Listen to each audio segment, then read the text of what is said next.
యెషయా గ్రంథము 64వ అధ్యాయము. గగనము చీల్చుకొని నీవు దిగివచ్చెదవుగాక, నీ సన్నిధిని పర్వతములు తత్తరిల్లునుగాక.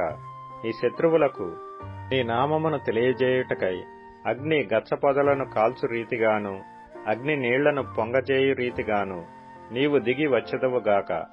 జరుగునని మేమనుకొనని భయంకరమైన క్రియలు నీవు చేయగా, అన్యజనులు నీ సన్నిధిని కలవరపడుదురుగాక.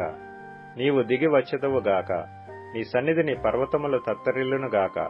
తన కొరకు కనిపెట్టువాని విషయమై నీవు తప్ప తన కార్యము సఫలము చేయు మరి ఏ దేవునిని ఎవడు నే కాలమున చూచియుండలేదు. అట్టి దేవుడు కలడన్న సమాచారము మనుష్యులకు వినబడలేదు. అట్టి సంగతి వారికి తెలిసియుండలేదు.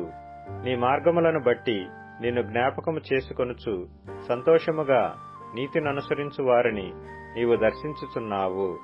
చిత్తగించుము, నీవు కోపపడితివి, మేము పాపులమైతిమి. బహుకాలము నుండి పాపములలో పడియున్నాము, రక్షణ మాకు కలుగునా? మేమందరము అపవిత్రుల వంటి వారమైతిమి. మా నీతి క్రియలన్నీయు మురికిగుడ్డవలే నాయను. మేమందరము ఆకువలే వాడిపోతిమి.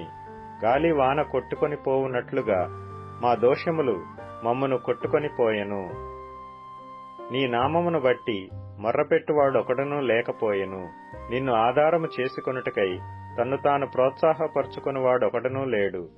నీవు మాకు ముఖము చాటు చేసుకొంటివి, మా దోషముల చేత నీవు మమ్మను కరిగించియున్నావు. యెహోవా, నీవే మాకు తండ్రివి, మేము జిగటమన్ను, నీవు మాకు కుమ్మరి వాడవు. మేమందరము నీ చేతి పనియైయున్నాము. యెహోవా, అత్యధికముగా కోపపడకము. మేము చేసిన దోషమును నిత్యము జ్ఞాపకము చేసుకొనకము. చిత్తగించుము, చూడుము, దయచేయుము. మేమందరము నీ ప్రజలమే గదా. నీ పరిశుద్ధ పట్టణములు బీటి భూములాయెను. సీయోను బీడాయెను, యెరూషలేము పాడాయెను.